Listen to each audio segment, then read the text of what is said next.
बिस्मिल्लाहिर्रहमानिर्रहीम। अस्सलाम वालेकुम students, I hope you are well. So आज जो है हम अपने सेल स्ट्रक्चर एंड फंक्शन का ये मैं वन शॉट लेक्चर देने जा रही हूँ। ठीक है, मैं वन शॉट लेक्चर होगा ये। ठीक है, सेल स्ट्रक्चर एंड फंक्शन कह ले या सेल बायोलॉजी कह ले। ठीक है, सेल स्ट्रक्चर एंड फंक्शन का ये एक ही लेक्चर में, वन शॉट लेक्चर में आपका कवर हो जाएगा। इसके बाद आपने क्या करना है, इस वन शॉट लेक्चर को देखने के बाद आपका जो काम होगा ना वो ये होगा कि इस लेक्चर को देखने के बाद आपने अपनी टेक्स्ट बुक रीडिंग लाजमी करनी है। ठीक है, टेक्स्ट बुक रीडिंग के बाद आपने अपने प्रोविंस के हिसाब से जो आपकी प्रैक्टिस बुक, मैंने एक वीडियो में शायद बनाई थी पहले, अगर नहीं बनाई तो मैं बता दूंगी कि हर प्रोविंस के लिए कौन सी प्रैक्टिस बुक उनकी प्रोविंस के हिसाब से बेस्ट है। तो वो पहले तो पास पेपर करें अपने प्रोविंस के। ठीक है, टेक्स्ट बुक को ये लेक्चर देखने के बाद पहले तो लेक्चर देखें, सेकंड क्या करें, अपनी टेक्स्ट बुक को रीड आउट करें। उसके बाद सेल स्ट्रक्चर फंक्शन का लेक्चर देखा, ये वाला वन शॉट। उसके बाद टेक्स्ट बुक से सेल स्ट्रक्चर फंक्शन की ही चैप्टर को रीड किया अपने ही प्रोविंस की बुक से। ठीक है, उसके बाद अपने ही प्रोविंस के क्या देखे, थर्ड जो है आपका होमवर्क वो क्या है कि आपने पास पेपर देख लिए। ठीक है, पास पेपर से आपको अंदाज़ा हो जाएगा कि किस तरह से पूछा जा रहा है। ठीक है, तो पास पेपर आपने लाजमी करने हैं। उसके बाद प्रैक्टिस एमसीक्यूज आप फिर मैं वीडियो बनाऊंगी, लेकिन मैं आपसे बार बार कहती हूँ कि लेक्चर देखने के बाद अपनी टेक्स्ट बुक से रीड आउट करने के बाद पास पेपर को लाजमी देख लिया करें ताकि आपको अंदाज़ा हो सके। ठीक है, अच्छा तो स्टार्ट करते हैं अपने आज के लेक्चर को। ठीक है, सो सबसे पहले तो मैं आपको कंपेयर करवाऊंगी और कंट्रास्ट करवाऊंगी किस चीज़ में, स्ट्रक्चर में of typical animal and plant cell में। ठीक है, कि भाई क्या इस दोनों में डिफरेंस है।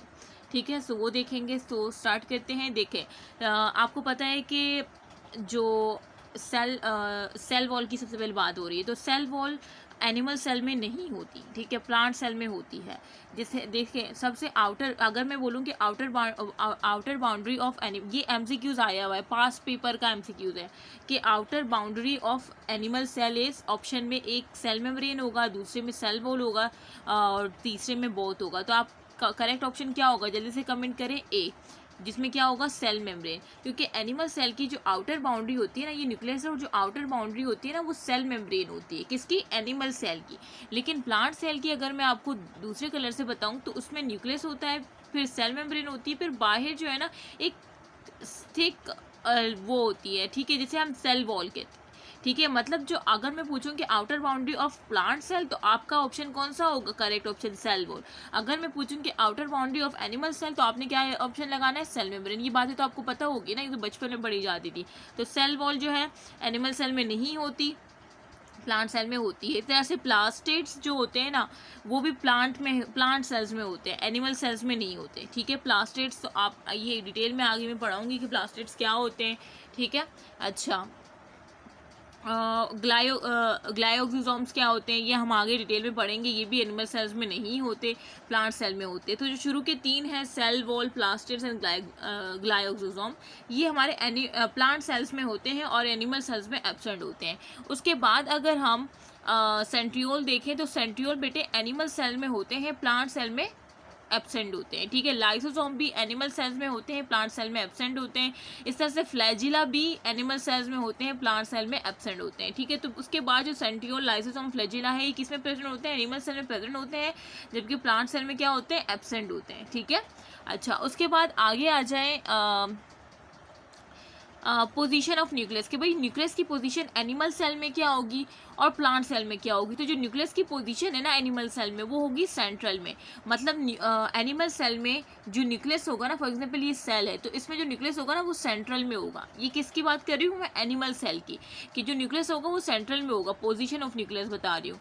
और जो प्लांट सेल में अगर मैं बताऊँ तो प्लांट सेल में जैसे कि ये सेल है, न्यूक्लियस इस तरह से पेरिफ्री में पड़ा होगा, पेरिफेरल होगा, मतलब सेंट्रल नहीं होगा।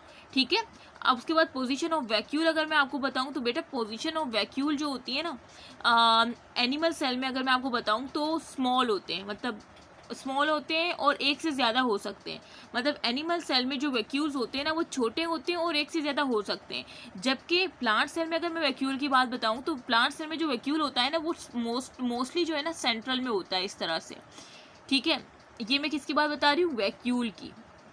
मोस्टली सेंट्रल में होता है और लार्ज होता है। ठीक है, लार्ज होता है और सेंटर में होता है। ठीक है, तो प्लांट सेल में सिर्फ एक होता है जो कि लार्ज होता है और सेंटर में होता है, मोस्टली सेंट्रल में ही होता है। जबकि एनिमल सेल में क्या होता है कि स्मॉल होते हैं, छोटे छोटे से। ठीक है, ये मैं किसकी बात बता रही हूँ, ये मैं वैक्यूल्स की बात बता रही हूँ, जिसको मैंने रेड से शो किया। मैं हर चीज़ को डिफरेंट कलर से शो कर रही हूँ ताकि आपको डिफ्रेंशिएट करने में आसानी रहे। ठीक है, उसके बाद है फूड स्टोरेज। तो फूड स्टोरेज तो आपको पता है कि एनिमल सेल में जो है ग्लाइकोजन, मतलब फूड स्टोरेज मतलब जो ग्लूकोज होता है जब ब्लड में इंक्रीज आउट कर जाता है, मतलब एक नॉर्मल लिमिट से जब ग्लूकोज क्रॉस करता है तो फिर क्या होता है, ग्लूकोज को स्टोर करना स्टार्ट कर देते हैं हम लिवर में। ठीक है, तो लिवर में, ठीक है, मतलब एनिमल सेल के जो लिवर सेल है वहाँ पे। तो बेसिकली यहाँ पे ओवरऑल बात की जा रही है कि फूड स्टोरेज जो होती है एनिमल सेल में, वो अब जैसे मैंने बताया कि ग्लूकोज को कंबाइन करके एक बड़ी चेन बना ली जाती है ग्लाइकोजन की एनिमल सेल में। ठीक है, तो एनिमल सेल में जो ग्लूकोज कन्वर्ट होता है ग्लाइकोजन में, और उस ग्लाइकोजन जो फूड स्टोरेज फॉर्म है ग्लाइकोजन, तो वो यही पूछ रहे हैं कि एनिमल सेल में फूड स्टोरेज किसकी फॉर्म में होती है, तो वो ग्लाइकोजन की फॉर्म में होती है। जबकि प्लांट सेल में ग्लूकोज की चेन मिल के ना, ये ग्लूकोज की चेन मिल के स्टार्च की फॉर्म में फूड स्टोरेज होती है। ठीक है, तो प्लांट सेल में क्या होता है, जो फूड स्टोरेज होता है वो स्टार्च की फॉर्म में होता है, जबकि एनिमल सेल में क्या होता है, ग्लाइकोजन की फॉर्म में होता है। ठीक है, अब शेप अगर मैं बताऊँ बेटे, तो एनिमल सेल जो होता है ना उसकी कोई फिक्स शेप नहीं होती, मतलब एनिमल सेल्स की जो शेप है ना वो फिक्स नहीं होती, वो डिफरेंट शेप के हो सकते हैं एनिमल सेल। जबकि प्लांट सेल की जो शेप होती है ना वो फिक्स होती है। तो ये कुछ डिफरेंस था जो मैंने बता दिए। और बेटे इसी से एमसीक्यूज आते हैं जिसमें आप लोग फंस जाते हैं। मैंने बहुत अच्छी तरीके से आपको बताया, आई होप कि आपको समझ आ गया। अब हम नेक्स्ट चलते हैं। नेक्स्ट अब थोड़ा सा और इसमें है। ठीक है, अब जैसे कि कोऑर्डिनेशन अगर हम देखें कि यार कोऑर्डिनेशन मतलब एनिमल सेल जो सेल टू सेल जो कोऑर्डिनेशन हो रही है वो कौन सा मैकेनिज्म के थ्रू हो रही है। तो बेटे एनिमल सेल में जो होती है ना, केमिकल भी होता है, ठीक है, और नर्वस भी होता है। केमिकल जिसे हम हार्मोनल भी कहते हैं। ठीक है, तो केमिकल एंड नर्वस दोनों हो रहा होता है। ठीक है, जबकि प्लांट सेल में ओनली केमिकल हो रहा होता है। जाहिर सी बात है नर्वस तो नहीं पॉसिबल ना।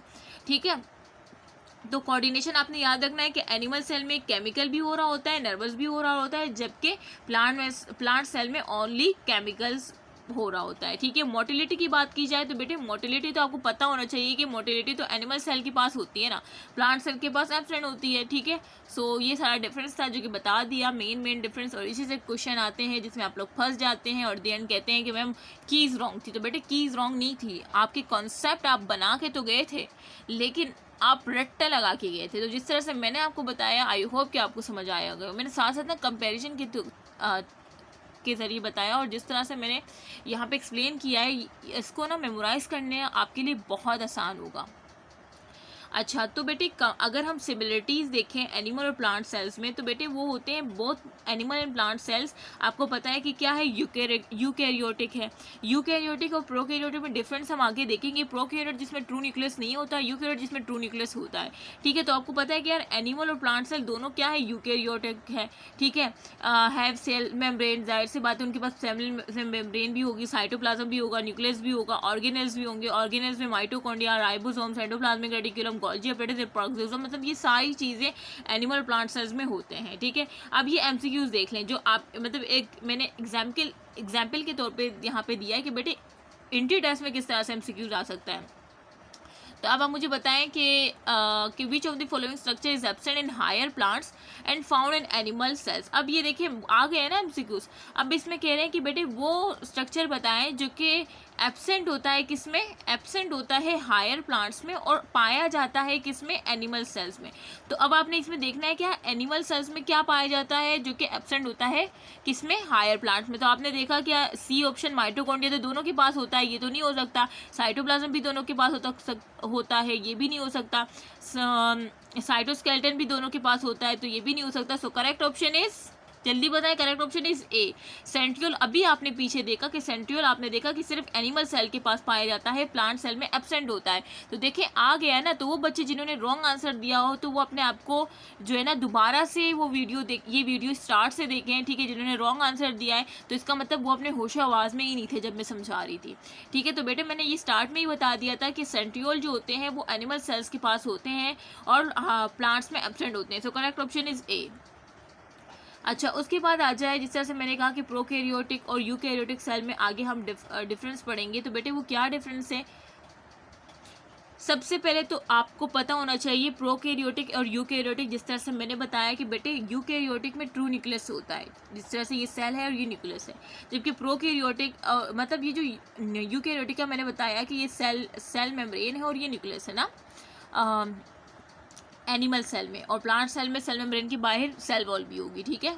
सो अब बेसिकली जो बताना चाह रही हूँ कि बेटे यूकैरियोटिक में क्या है, ट्रू न्यूक्लियस है। ट्रू न्यूक्लियस मतलब जो जेनेटिक मटेरियल होगा ना वो इस न्यूक्लियस के अंदर क्या होगा, स्टोर होगा। ये जेनेटिक मटेरियल जिसे डीएनए कहेंगे आप लोग, ठीक है, वो इस न्यूक्लियस के अंदर होगा। जबकि प्रोकैरियोटिक में क्या होता है, ट्रू न्यूक्लियस नहीं होता। जो जेनेटिक मटेरियल होता है ना, फॉर एग्जाम्पल मैं दूसरे कलर रेड कलर से शो करूँ तो वो साइड पे यूँ पड़ा रहता है, ठीक है, साइड पे, मतलब उसको कोई ट्रू न्यूक्लियस जो होल्ड करके रख रहा है ना, जिस तरह से इसमें होल्ड करके रख रहा है इस जेनेटिक मटेरियल को प्रोकैरियोटिक में, तो इस तरह से यूकैरियोटिक में नहीं होता ट्रू न्यूक्लियस। तो ये एक तो ये बेसिक बहुत मेजर डिफरेंस है जो कि आपको पता होगा, लेकिन फिर भी मैंने बता दिया। अच्छा, तो बेसिकली बाकी जो डिफरेंस है वो ज़रा सुन ले, क्योंकि उसी से ये बच्चों वाला तो आपको पता है, ये डिफरेंस जो मैंने बताया है ना, जो डिफरेंस ये जो अभी मैंने बताया न्यूक्लियस का, ये तो आपको पता है, ये तो आप मिनटों में बता देंगे इसका आंसर।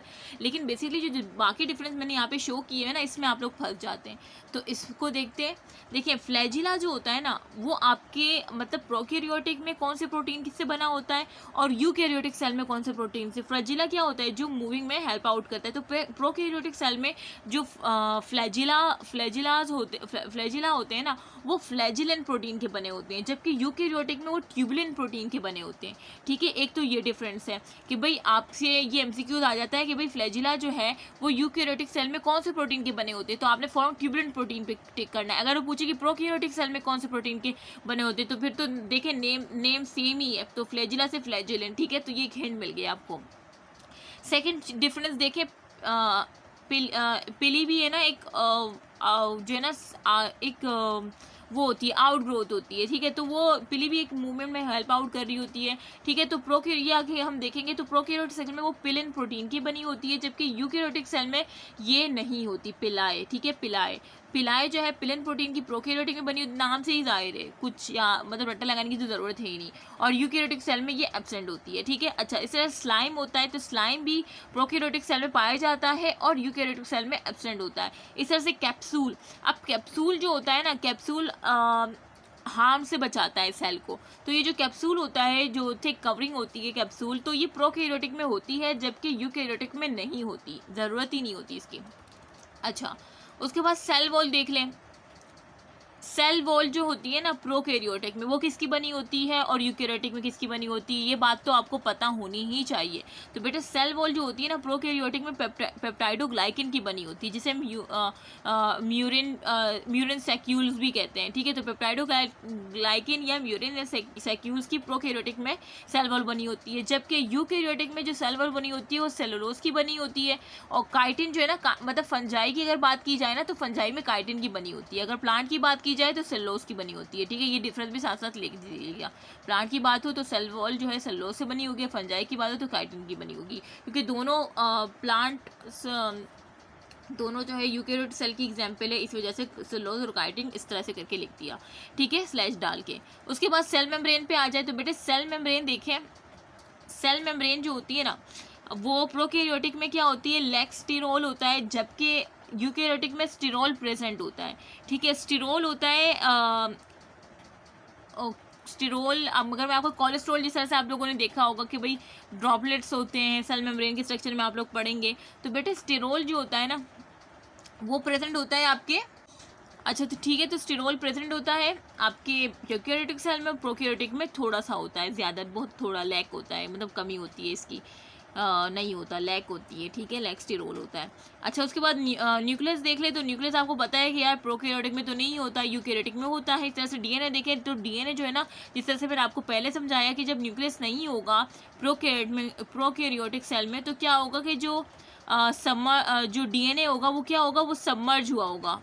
ये सेल है, अब डीएनए जो है ना वो इस तरह से सबमर्ज हुआ होगा, ठीक है, सिंगल सर्कुलर फॉर्म में, ठीक है, इन साइटोप्लाज्म, जिस तरह से मैंने पहले एग्जांपल बताई थी करके मतलब डायग्राम ड्रॉ करके पहले ही बता दिया था, जो कि मेजर डिफरेंस था।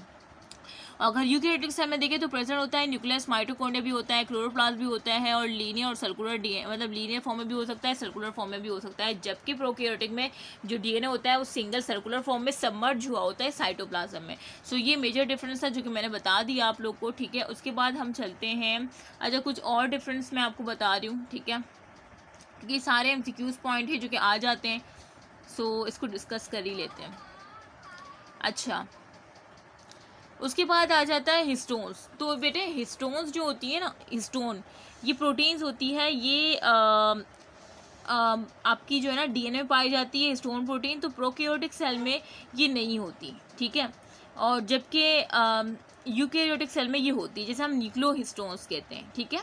मतलब जब वो डीएनए के साथ मिलती है तो उसे डीएनए मटेरियल को न्यूक्लिक एसिड मतलब न्यूक्लिक एसिड कहा जाता है, तो न्यूक्लियोहिस्टोन्स कहते हैं इसको, ठीक है। अच्छा, पोस्ट ट्रांसक्रिप्शनल मॉडिफिकेशन जो होती है वो प्रोकैरियोटिक सेल में नहीं होती, जबकि यूकैरियोटिक सेल में होती है। ये सारी बातें आपको पता भी होगी। नंबर ऑफ क्रोमोसोम जो होते हैं वो हैप्लॉइड होते हैं, ठीक है, प्रोकैरियोटिक सेल में। ये बात याद रखनी है, सारे एमसीक्यूज पॉइंट है। जबकि यूकैरियोटिक सेल में वन और मोर देन होते हैं, ठीक है। ऑर्गेनल्स की बात की जाए तो single and double membrane bounded organelle जो है प्रोकैरियोटिक सेल में नहीं होते। सिंगल और डबल, जो सिंगल और डबल मेम्ब्रेन बाउंडेड ऑर्गेनल होते हैं ना, वो प्रोकैरियोटिक सेल में नहीं होते, जबकि यूकैरियोटिक सेल में होते हैं। इस तरह से नॉन मेम्ब्रेन बाउंडेड ऑर्गेनल जो है ना प्रोकैरियोटिक सेल में होते हैं और यूकैरियोटिक सेल में भी होते हैं, ठीक है। राइबोसोम्स की बात की जाए तो बेटे राइबोसोम जो होते हैं ना वो लार्जेस्ट सब यूनिट जो कि 50S होता है, स्मॉलर जो होता है 30S होता है, किसमें, प्रोकैरियोटिक में। जबकि यूकैरियोटिक में क्या होता है, 60 लार्जेस्ट होता है, 40 स्मॉलर होता है, और वो फ्री भी हो सकते हैं, अटैच भी हो सकते हैं, सेम फ्री और अटैच हो सकते हैं, ठीक है। तो ये आपको पता होना चाहिए कि सिंगल और डबल मेम्ब्रेन बाउंडेड ऑर्गेनल जो है प्रोकैरियोटिक सेल में नहीं होते हैं, जबकि यूकैरियोटिक सेल में होते हैं। इस तरह से नॉन मेम्ब्रेन बाउंडेड ऑर्गेनल दोनों में होते हैं, ठीक है। तो ये डिफरेंस बहुत से बच्चों को नहीं पता होता, वो फंस जाते हैं एग्जाम में आके ना। अच्छा, उसके बाद क्लोरोफिल देख लें तो प्रोकैरियोटिक सेल में बैक्टीरियो क्लोरोफिल होता है, जबकि यूकैरियोटिक सेल में chlorophyll A, B, C and D होता है। फूड स्टोरेज ग्लाइकोजन की फॉर्म में होता है प्रोकैरियोटिक सेल में, और यूकैरियोटिक सेल में ग्लाइकोजन की फॉर्म में भी हो सकता है, स्टार्च की फॉर्म में भी होता है। स्टार्च की फॉर्म में किस में होगा, जल्दी से बताएं, प्लांट सेल के अंदर, और ग्लाइकोजन जो है वो एनिमल सेल के अंदर होगा, जबकि फूड स्टोरेज जो है प्रोकैरियोटिक में सिर्फ ग्लाइकोजन की फॉर्म में होता है, ठीक है। सेल डिवीजन जो है बाइनरी फिजन के जरिए होती है, जिसे एमाइटोसिस भी कहते हैं, ठीक है, प्रोकैरियोटिक सेल में। जबकि यूकैरियोटिक्स माइटोसिस भी होती है, मियोसिस भी होती है, न्यूक्लियर माइटोसिस भी होती है, ठीक है। एग्जाम्पल देख लें, एग्जाम्पल जो है प्रोकैरियोटिक सेल में क्या है, किंगडम प्रोकैरियोट्स, जिसमें बैक्टीरिया और साइनोबैक्टीरिया आ जाते हैं, और यूकैरियोटिक एग्जाम्पल जो है kingdom protista, fungi, Plantae, Animalia, ये सारे किंगडम जो है यूकैरियोटिक में आ जाते हैं, और ये वाला किंगडम जो है प्रोकैरियोटिक में आ जाता है। तो ये हमारा वो हो गया। अब हम सिमिलरिटीज़ देख लेते हैं। तो सिमिलरिटीज़ ये है कि जो बोथ यूकैरियोटिक और प्रोकैरियोटिक सेल है ना, उन दोनों के बाद सेल वॉल भी होगी, सेल मेम्ब्रेन भी होगी, साइटोप्लाज्म भी होगा, राइबोसोम भी होंगे, और क्रोमोसोम्स भी होंगे। राइबोसोम्स क्या है, नॉन मेम्ब्रेन बाउंडेड है, ठीक है। तो जाहिर सी बात हमने हॉबी ऊपर पढ़ा है कि नॉन मेम्ब्रेन बाउंडेड दोनों में होते हैं, ठीक है। तो ये तो आपको पता होगा, क्रोमोसोम का भी पता होगा, cell wall, cell membrane, cytoplasm. तो अब आपको पता चले कि दोनों प्रोकैरियोटिक और यूकैरियोटिक सेल में, इन दोनों में एक सेल वॉल तो होगी दोनों में, ठीक है, दोनों में होगी। अच्छा, यूकैरियोटिक सेल की कौन सी उसकी बात की जा रही है यहाँ पे, अगर सेल वॉल के हिसाब से देखा जाए तो प्लांट सेल की बात की जा रही है, ठीक है। तो ये बात याद रखना, सेल वॉल भी होती है, सेल मेम्ब्रेन भी होती है, साइटोप्लाज्म भी होता है, दोनों में सिमिलरिटीज़ जो होती है, मतलब दोनों में जो सिमिलरिटीज़ यहाँ पे हम देख रहे हैं कि इन दो में cell wall, cell membrane, cytoplasm और राइबोसोम, क्रोमोसोम होंगे, ये आ जाते हैं एमसीक्यूज। अब एमसीक्यूज देखें, which of the following organelle is found in both prokaryotic eukaryotic cell. अब मुझे बताएं कौन सा सही होगा। तो अब आपने देखा कि इसमें सेंट्रियोल की बेस पे तो हम कर ही नहीं सकते, एंडोप्लाज्मिक रेटिक्यूलम तो होता ही नहीं है प्रोकैरियोटिक सेल में, ठीक है, क्योंकि मेम्ब्रेन बाउंडेड ऑर्गेनल्स तो होते ही नहीं है, और न्यूक्लियस भी नहीं हो सकता, ये तीन तो हो नहीं सकते। क्या बचा, राइबोसोम्स। तो राइबोसोम्स दोनों में होता है, अभी आपने ऊपर पढ़ा, तो करेक्ट ऑप्शन इज डी, ठीक है। अच्छा, उसके बाद आ जाओ, ये टर्म जो है diffusion, facilitated active passive transfer, endo exocytosis और basis of fluid mosaic model, इसकी बेस पे ना हम एक्सप्लेन करेंगे। तो देखो एक है यूनिट मोजाइक मॉडल, ठीक है, एक है फ्लूइड मोजाइक मॉडल। तो जो यूनिट मोजाइक मॉडल है वो डेविसन और डैनियल ने पेश किया था, फ्लूइड मोजाइक में सिंगर और नाइकोलसन ने किया था। अच्छा, जो यूनिट मोजाइक मॉडल है वो क्या कहता है कि लिपिड बाय लेयर जो है ना सैंडविच के तौर पे होती है। जैसे अब ये लिपिड बाय लेयर है ना, ये जो मैं शो कर रही हूँ, ये सैंडविच के ऐसा सैंडविच होती है बिटवीन टू प्रोटीन लेयर। मतलब ये जो ऊपर है ना, ये प्रोटीन की एक लेयर है जो कि ग्लोबुलर प्रोटीन शो कर रहा है, इस तरह से नीचे भी ग्लोबुलर प्रोटीन है, और बीच में जो ये लिपिड बाय लेयर है ना, ये एक सैंडविच के तौर पर है, मतलब ऊपर भी प्रोटीन नीचे भी प्रोटीन और लिपिड बाय लेयर सैंडविच के तौर पर। तो ये आपका यूनिट मोजाइक मॉडल कहता है। जबकि फ्लूइड मोजाइक मॉडल क्या कहता है कि protein molecule are not sandwich, कि वो प्रोटीन मॉलिक्यूल जो है ना वो सैंडविच की तरह, protein molecule are not sandwich but embedded in lipid bilayer, के जो प्रोटीन मॉलिक्यूल्स होते हैं ना वो क्या होते हैं, वो सैंडविच की तरह नहीं होते, बल्कि वो क्या होते हैं, लिपिड बाय लेयर है ना, जैसे कि अब लिपिड बाय लेयर है, आप देख रहे हैं कि ये हेड है और ये टेल्स है बीच में ना, इस तरह से ऊपर और नीचे इस तरह से ना, और इस तरह से बीच में जो है ना प्रोटीन जो मॉलिक्यूल है ना वो इस तरह से क्या है, इम्बेडेड हुए हैं, मतलब सैंडविच लाइक नहीं है, देखें इस तरह से इम्बेडेड हुए हुए हैं, ठीक है। तो वो यही कह रहा है फ्लूइड मोजाइक मॉडल की सैंडविच की तरह प्रोटीन मॉलिक्यूल सैंडविच की तरह embedded are not sandwich but embedded in, मतलब सैंडविच की तरह नहीं होते लेकिन वो इम्बेडेड हुए होते हैं, मतलब अंदर जो है ना इस तरह से घुसे और थोड़े से निकले हुए होते हैं लिपिड बाय लेयर में इन अ मोजाइक मिरर, ठीक है, मोजाइक मिरर में। तो ये फ्लूइड मोजाइक मॉडल आपका कहता है। अच्छा, उसके बाद हम केमिकल कॉम्पोजिशन पे आ जाते हैं, ठीक है भाई, केमिकल कॉम्पोजिशन क्या है, ठीक है। तो केमिकल कॉम्पोजिशन जो है कंपोनेंट अगर हम देखें तो सेल मेम्ब्रेन की केमिकल कॉम्पोजिशन में प्रोटीन आ जाता है, ठीक है, प्रोटीन जो है 60 to 80% है, लिपिड 20 to 40% है और कार्बोहाइड्रेट स्मॉल क्वांटिटी में होते हैं, ठीक है। तो अब जो प्रोटीन 60 to 80% है ना, तो इसमें जो है कौन कौन सी तरह की प्रोटीन पाई जाती है यह आपने देखना है। तो आपने देखा कि मैम एक तो ये आपको पता होना चाहिए, MCQ आ जाता है कि भाई कितने केमिकल कॉम्पोजिशन सेल मेम्ब्रेन, तो आपने बताया प्रोटीन होता है, लिपिड होता है, कार्बोहाइड्रेट होता है। अब प्रोटीन कितने % होता है, 60 to 80%, और लिपिड होता है 20 to 40% और कार्बोहाइड्रेट स्मॉल क्वांटिटी में होता है, ठीक है। तो ये तो आपको मेजर पता चल गया। अब उसके बाद प्रोटीन में कौन सी टाइप्स, प्रोटीन में किस तरह से होते हैं, कि जो प्रोटीन होते हैं ना 60 to 80% वो किस फॉर्म में एग्जिस्ट करते हैं। तो बेटे वो पेरिफेरल या एक्सट्रिंसिक, पेरिफेरल मतलब पेरीफ्री में, और एक्सटेंसिक मतलब बाहर, वो प्रोटीन जो बाहर लगी होती है, और इंटीग्रल और इंट्रेंसिक मतलब जो अंदर होती है, जो अंदर लिपिड बाय लेयर में जो इम्बेडेड हुई होती है ना वो इंटीग्रल या इंट्रेंसिक प्रोटीन कहलाती है, और वो प्रोटीन जो कि ये लिपिड बाय लेयर के ऊपर पड़ी होती है ना वो पेरिफेरल और एक्सटेंसिक प्रोटीन कहलाती है, ठीक है। तो प्रोटीन में आपने देखा कि जो रेशो है वो 60 to 80% है, और उसमें एक एक्सटेंसिक या पेरिफेरल प्रोटीन है जो कि पेरीफ्री लिपिड बाय लेयर के ऊपर एक्सटर्नल होती है, जिसे एक्सटेंसिक कहते हैं और पेरिफेरल कहते हैं, और दूसरी होती है इंटीग्रल या इंट्रिंसिक, जो कि क्या होती है, ये जो लिपिड बाय लेयर है ना इसके अंदर इम्बेडेड हुई होती है, ठीक है। सो इस तरह से आपने प्रोटीन का पढ़ लिया। अब उसके बाद लिपिड जो 20 to 40% है, इसमें क्या होते हैं, इसमें दो तरह के होते हैं, एक फोस्फोलिपिड होता है, ठीक है, और दूसरा कोलेस्ट्रॉल होता है। अब इसके बारे में आगे पढ़ेंगे, ठीक है। और कार्बोहाइड्रेट जो स्मॉल क्वांटिटी में होता है, इसमें क्या होता है, जो स्मॉल क्वांटिटी में कार्बोहाइड्रेट होता है ना ये लिपिड के साथ मिल जाता है तो एक कॉन्जुगेट कंपाउंड फॉर्म कर लेता है जिसे हम ग्लाइकोलिपिड कहते हैं। जाहिर सी बात है जब कार्बोहाइड्रेट लिपिड के साथ मिलेगा तो क्या बनेगा, ग्लाइकोलिपिड, ठीक है, कंजुगेट मॉलिक्यूल बन जाएगा। इस तरह से कार्बोहाइड्रेट जब प्रोटीन के साथ मिलेगा, स्मॉल क्वांटिटी में जो कार्बोहाइड्रेट है जब वो प्रोटीन के साथ मिलेगा तो ग्लाइकोप्रोटीन बन जाएगा, ठीक है। तो इस तरह से ये सेल मेम्ब्रेन पे पाए जाते हैं, ठीक है। अब अगर फंक्शन बताऊं तो बेटे ये फंक्शन जो है ना इन न्यूरॉन्स में क्या होते हैं, जब अगर न्यूरॉन्स की बात की जाए तो ट्रांसमिट करते हैं नर्व इम्पल्स को, ठीक है, कोऑर्डिनेशन के लिए।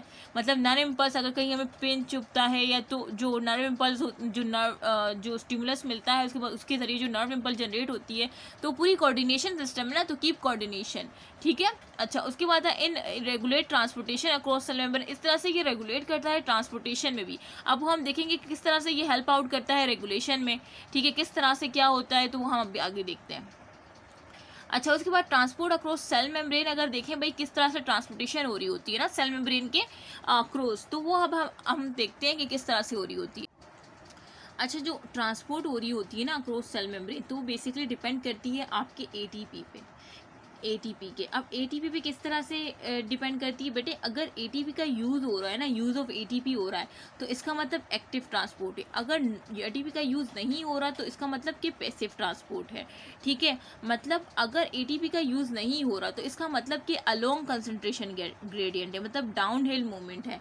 डाउन हिल मूवमेंट मतलब जब आप ऊपर से, फॉर एग्जाम्पल ये सीढ़ियाँ है, ठीक है, और आप ऊपर से नीचे आ रहे हैं तो आपकी एनर्जी खर्च नहीं होगी, क्योंकि आप डाउन हिल जा रहे हैं। आप हाई कंसंट्रेशन से लो कंसंट्रेशन, मतलब एक हाई कंसंट्रेशन से आप लो कंसंट्रेशन की तरफ आ रहे हैं, तो इस सूरत में आपकी एनर्जी नहीं लगेगी। तो ये कौन सा ट्रांसपोर्ट है, पैसिव ट्रांसपोर्ट, क्योंकि ये डाउन हिल मूवमेंट हो रहा है।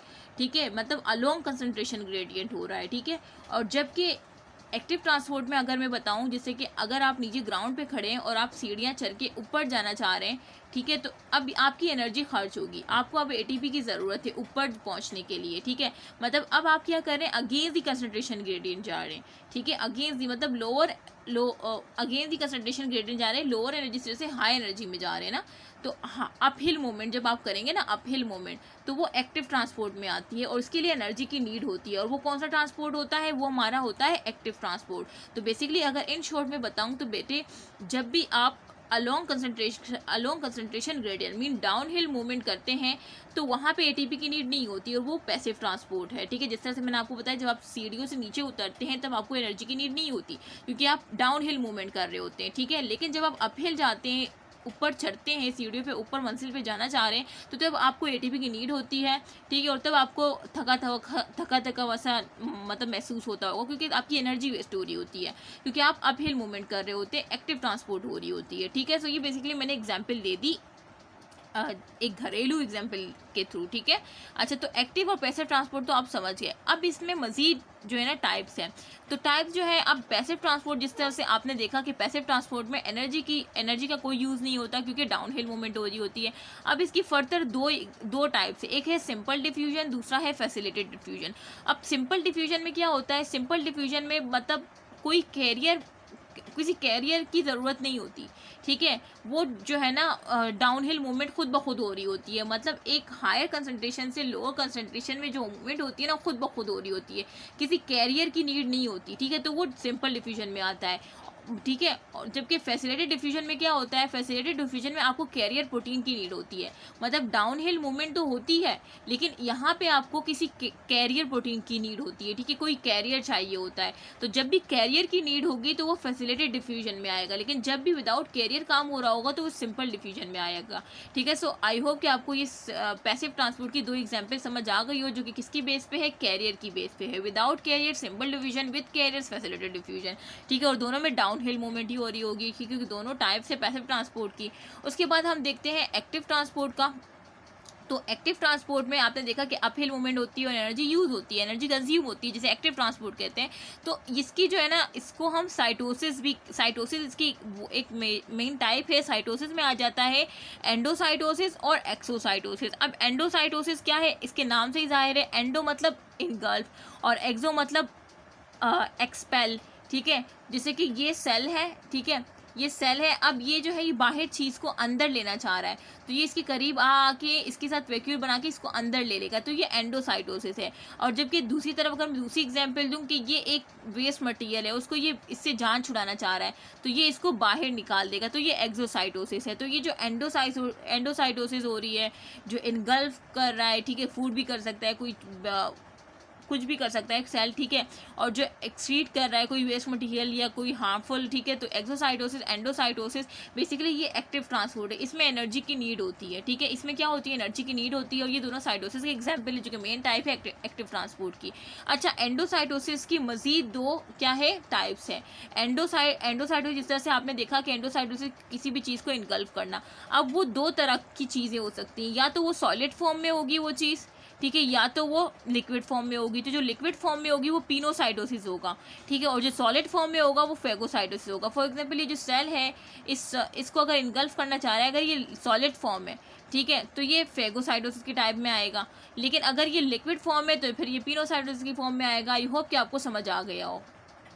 अच्छा, उसके बाद बाकी ये तो हमने डिस्कस कर लिया। और बाकी जो मैं आपको बताऊं कि बेटे ये जो सेल मेम्ब्रेन होती है डिफरेंशियली सेलेक्टिव परमेबल होती है, ठीक है, लिपिड सॉल्युबल होती है, मतलब इसमें से जो लिपिड सॉल्युबल चीज़ें हैं ना वो आसानी से गुजर जाएंगी, ठीक है, वो आसानी से गुजर जाएंगी। लेकिन जो लिपिड सॉल्युबल आसानी से गुजर जाएगी, और बहुत ही स्मॉल जो गैस मॉलिक्यूल होंगे, वाटर मॉलिक्यूल होंगे, वो भी आसानी से गुजर जाएंगे।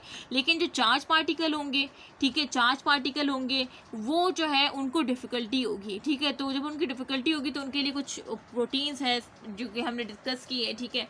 तो आयंस, कुछ आयंस होंगे, चार्ज पार्टिकल होंगे जिनकी डिफ़िकल्टी होगी, तो उनके लिए एक अलग ट्रांसपोर्ट होगा, ठीक है। सो ये मैंने आपको डिस्कस कर दिया। अब थोड़ा सा इसके एक एमसीक्यू देख लेते हैं कि भाई पास पेपर में किस तरह से एमसीक्यूज आते हैं। तो the rapid exchange of material through carrier protein, अब इसमें देखें कि रैपिड एक्सचेंज हो रहा है, ठीक है, through carrier protein. Main point ये है कैरियर प्रोटीन के थ्रू, ठीक है, अक्रॉस दिस सेल मेम्ब्रेन। तो अब आपके जहन में फ़ौरन आ गया कि भाई कह रहे हैं कि रैपिड एक्सचेंज ऑफ मटेरियल हो रहा है और कैरियर प्रोटीन के जरिए हो रहा है अक्रॉस सेल मेम्ब्रेन। तो आपको पता है कि वो कौन सा ट्रांसपोर्ट है जो कि कैरियर प्रोटीन के थ्रू होता है, वो होता है facilitated diffusion. So correct option is D.